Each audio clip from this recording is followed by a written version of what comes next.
Hello and welcome to the latest Edison audio fund manager interview with Tim Woodhouse, one of the three-strong management team of JPMorgan Global Growth Income Trust. My name is Sarah Godfrey. I'm a director in the investment companies team at Edison, and it's Wednesday, the 5th of August. Hello, Tim. Hi there. Thank you for having me. So, JPMorgan Global Growth Income is, as the name suggests, a fund that invests globally for growth and income.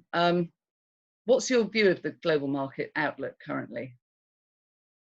Sure. So it's been a fascinating year to date, of course, and markets have continued their strong rebound since late March. The MSCI ACWI index, which is our benchmark, is now back close to the all-time highs of February.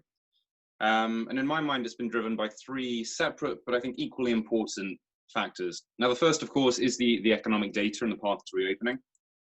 With activity bottoming back in April, the market had appeared to be running ahead of this. And largely that's been correct. We saw the Eurozone manufacturing PMI numbers, for example, come in at 51.8 earlier this week, which is very solid. Jobs numbers this morning in the US looked actually very good. But I think it's important to highlight that we certainly don't think this is going to be a straightforward V-shaped recovery. As we've expected, reopenings around the world have led to a resurgence of the virus. And ultimately, that is going to continue to recur up until we have a vaccine. So I think what you can therefore expect of every economic data point is that they are going to be lumpy. And we think trying to forecast them to any degree of certainty is not particularly useful as an exercise right now.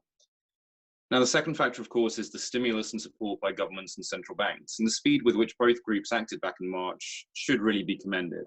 Although longer term, it certainly does raise questions of moral hazard, particularly on the side of the central banks. With the sheer size of the stimulus around the world, the commitment to backstop bond markets, that all very quickly led to a risk-on mentality returning. And since we do see that central bank support remaining in place for some time, that is encouraging for markets. But government programs are likely to be scaled back. We're seeing, as we talk, the difficult negotiations going on in the US around what those programs should look like going forwards. Now, I think it's also important to note that really the reason markets are back at the levels they are is not because all market participants have rallied strongly. It's been driven by large cap US tech names, so Amazon, Microsoft, Netflix. Their performance in the past few months has been very well documented, but really they've driven a lot of that rebound. So there have been a lot of names left behind, and really for us, that's where we see some opportunities. And so I think we've got to, bringing all that together, it's encouraging, I think, a lot of what we've seen. The governments will continue to be as supportive as they realistically can be.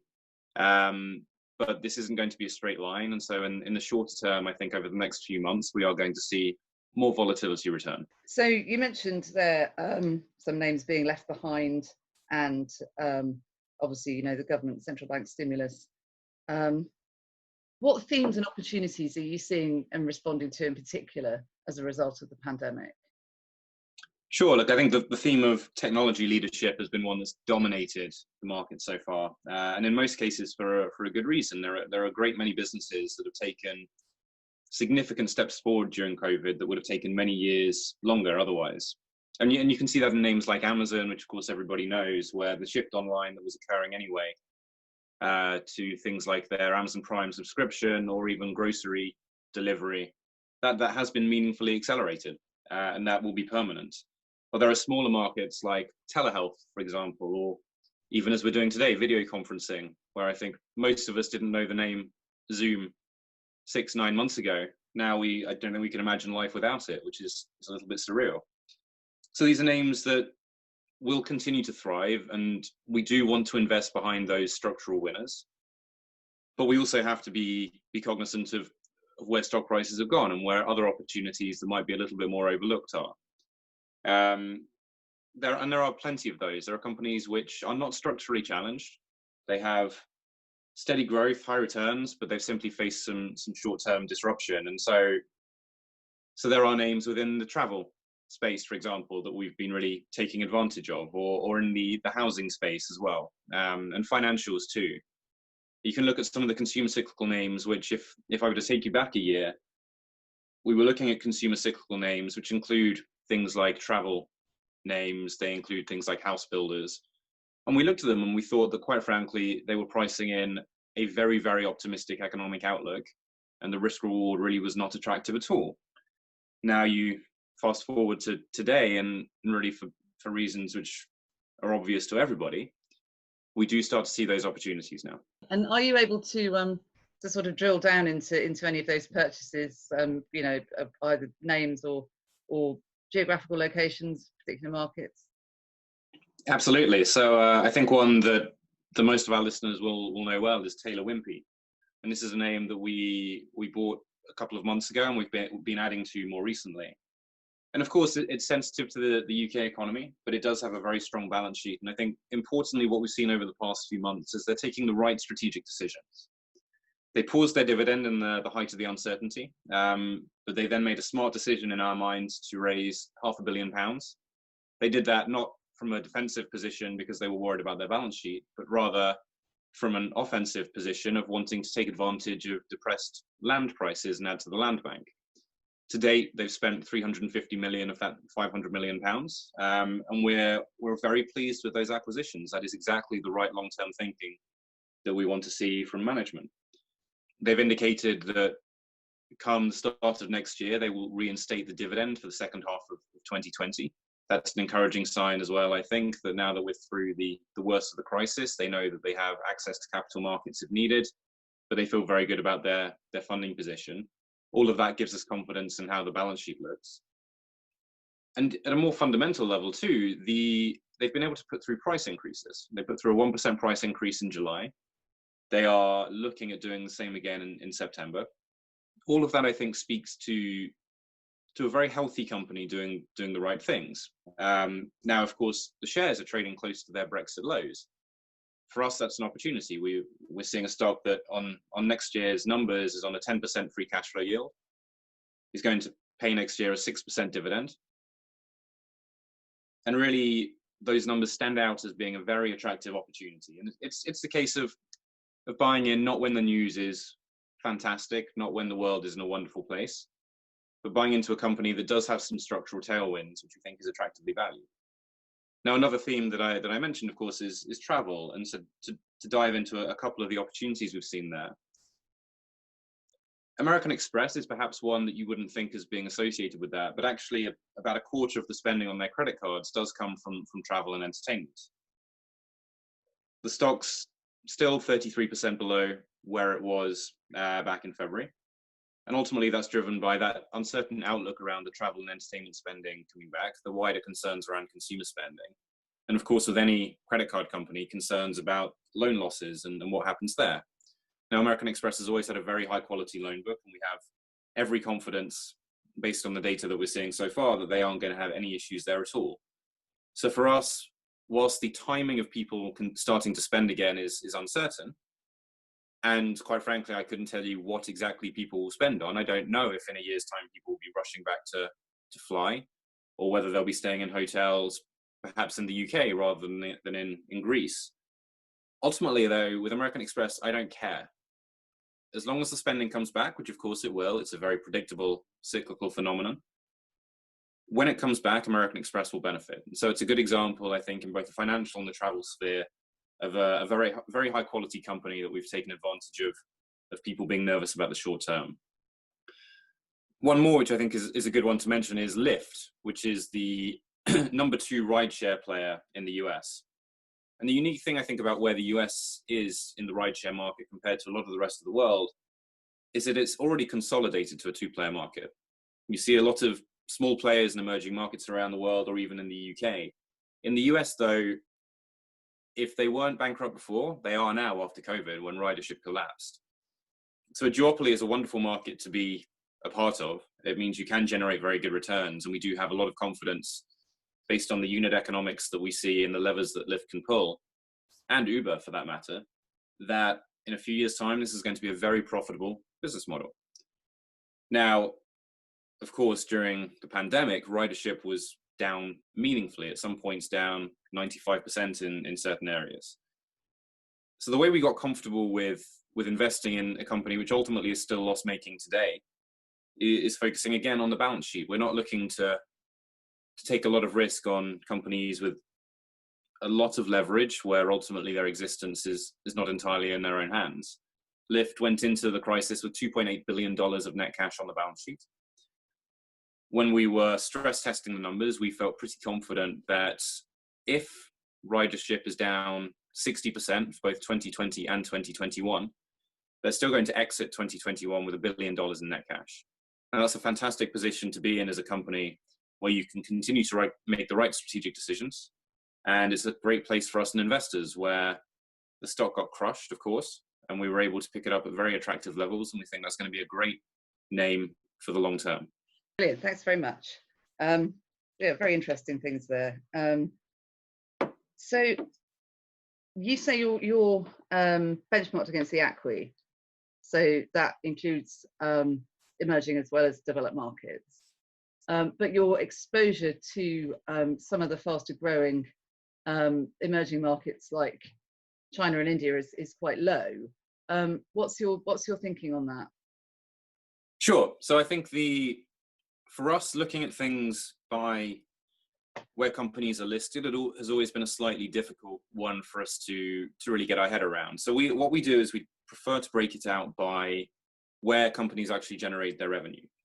And so if I look at a lot of the companies that we own today, perhaps in the industrial space, I can look at the likes of Honeywell, for example, or Schneider Electric. Both those names have pretty significant revenues coming out of China, and a growing portion of revenue coming out of India, of course, although that's much smaller today. When we look at the revenue exposure of our entire portfolio, we're actually not underweight China. We're actually very slightly overweight China versus the benchmark. And for us, we think that's the right way to look at these things, because the performance of the Chinese economy is really what's going to drive those names. And it's not just going to be the names that are listed there. Now, India, we are underweight there. That's a very fair point. I think they do have a slightly more difficult near term due to the virus. We've historically owned names like HDFC, which is by far the best run bank in India, with a lot of opportunity ahead of it. And at some point, I think we will revisit that. But as of right now, we're seeing opportunities elsewhere, which mean that we don't need to go into India right now. But it's a market we actively fish for ideas in. We have a fantastic research team, both on the ground in India, but also emerging markets research analysts all around the world who cover Indian stocks. So it's a market that is rich with ideas, and at some point I think you will see that underweight evolve. So turning to your performance, it's been pretty solid over a lot of periods that we look at, close to benchmark over the past year, ahead over 3 and 5, and only slightly behind over 10, and also versus your peers, it's been pretty good. So what's been driving that positive performance for you? Yeah, look, it's a great question, and looking back, I think the first thing that's important to say is really looking back to 3 and 5 years ago means asking myself what's remained constant, and really what's remained constant through that is very much the focus on fundamental research. The way we do things every day, the meetings we have, the people we interact with, those for us are the important things which are going to drive the performance at the end of the day. So even before I get into things like stocks and sectors, I think it is very important to say that ultimately the way we do things, the focus on fundamental research, the 81 research analysts that we have around the world, they are really what drive the performance, and we couldn't do what we do without those analysts. Now, when I look at the names that have contributed over the 1, the 3, the 5 year period, it's actually notable that some of the names in our top 10 are actually pretty consistent through that time. I mean, a stock that's actually contributed the most to our outperformance in the past 12 months is Schneider Electric, which I briefly mentioned before. And that name is truly a reminder of how strong the investment case has become. The consistent strategy of positioning themselves in energy management and industrial automation is still the very early stages of bearing fruit. Ultimately, the business of providing solutions that allow factories around the world to manage their energy more efficiently is one which is only going to get more relevant. And that's a great thing for the world as well as for Schneider. And the EU Green Deal should also allow them to accelerate that growth. A name that perhaps you wouldn't expect to have done so well recently, given it's a bank, but has actually done very well, is Morgan Stanley. And again, it's a story of very consistent delivery over a number of years. Their wealth management business really was very low margin if we go back to the global financial crisis. And what they've been able to do consistently over the years is drive that margin up to the point now where last year it was in the high 20s, and they see no reason why it can't move into the 30s. It's that kind of long-term thinking, investing in these companies over a number of years, which we really think is going to continue to drive success going forwards. It's always good to hear of a long-term approach. So now, obviously, you know, what your peers do is not necessarily relevant to what you do yourself. But if we look at gearing, you're currently basically ungeared. I mean, 0.3%, I think. But in the global equity income peer group, all of the other peers are presently using some sort of gearing in the sort of high single-digit range. Have you been tempted to join them? Yes, we absolutely have. It's a very important conversation, and one we have regularly. And we think about it in the context of the broader risk in the portfolio. So over the past few months, given everything we've just been talking about, we have been adding risk, and we've been adding to cyclical names. Now, that does change the risk composition of the portfolio, and we have to pair that with what we're seeing ultimately at the company level. And what we're seeing at the company level is a lot of uncertainty still. You can see that at a very basic level in the number of companies that are prepared to provide guidance for the rest of this year. It's been notable as we've gone through this results season that really the majority have been very reluctant to do so.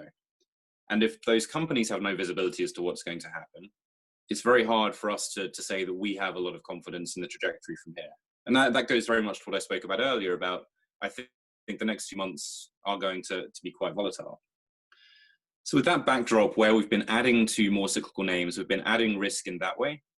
The question we're asking ourselves is now the right time to really double down, to go all in by adding gearing as well as by adding risk?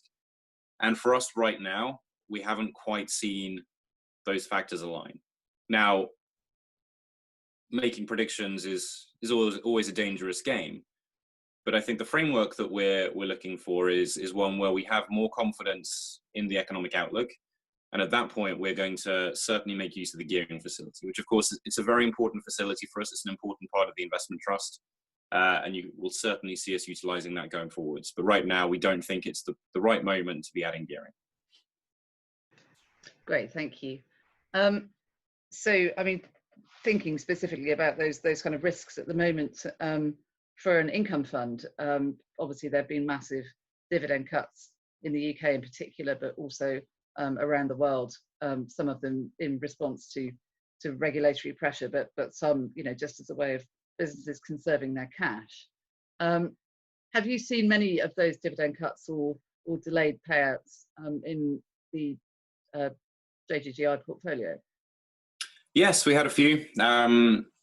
I think, as you pointed out, a lot of UK companies, a lot of European companies really did bow, in some cases, to pressure from regulators, and in some cases, they just wanted to be prudent in what was a very uncertain time. So Taylor Wimpey, one example I mentioned of a company that cut their dividend. European banks, of course, cut their dividends. So we were not immune. I mean, some of the industrial names that we own in aerospace, for example, of course, were right there too. So it's a very relevant point that we did see that pressure. But I think what's very important to say when it comes to JGGI is that only about a third of our 4% dividend yield comes from the underlying yield of the companies we invest in. So the other 2/3 comes from the reserves that we have. When the board moved to a 4% dividend yield back in 2016, it was in no small part due to the fact that we have many, many years of reserves that we can use. This is not just a short-term thing. Even if with no capital growth, if we were to pay a 4% dividend with that same 1/3, 2/3 split, we could pay it for multiple decades. And of course, we do expect capital growth. We do expect to add to those reserves.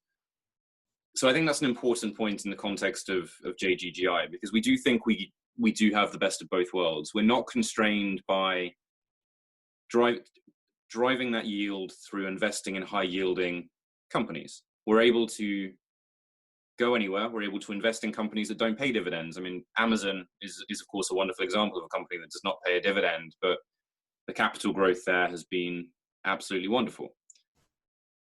And realistically, if we were to be stuck investing in high dividend yielding names, you'd be drawn into European banks, you'd be drawn into controversial energy companies. That's where a lot of the yield exists today. And that's not to say we don't have some of them, but building a portfolio in large part around those, I think, would be a very detrimental outcome for our shareholders. So I think keeping that balance in mind of funding that dividend out of reserves, as well as having some underlying yield, is important when you think about the exposure in the underlying portfolio. Okay, great. Now, I mean, yeah, just based on our observations, the distribution policy certainly seems to have proved popular with investors. Since it was put in, there was quite a stark re-rating from a persistent discount to a trading around par, and also with the next year's dividend being based on the previous year end's NAV, presumably that element of predictability for investors is also a boon for them. Yeah, I completely agree. I think the fact that we're not reliant on what's going on in the underlying portfolio to provide that return to our investors is one of the strengths of the portfolio. And so there was never even a question in our mind of that would be the payout for this year. And certainly it's of course a board decision, but we can give them the underlying confidence that the way we are doing things is exactly as they asked us to. We're looking for best ideas around the world, and we're investing for that capital growth, and then the board can provide our shareholders with what is a very good return in current times.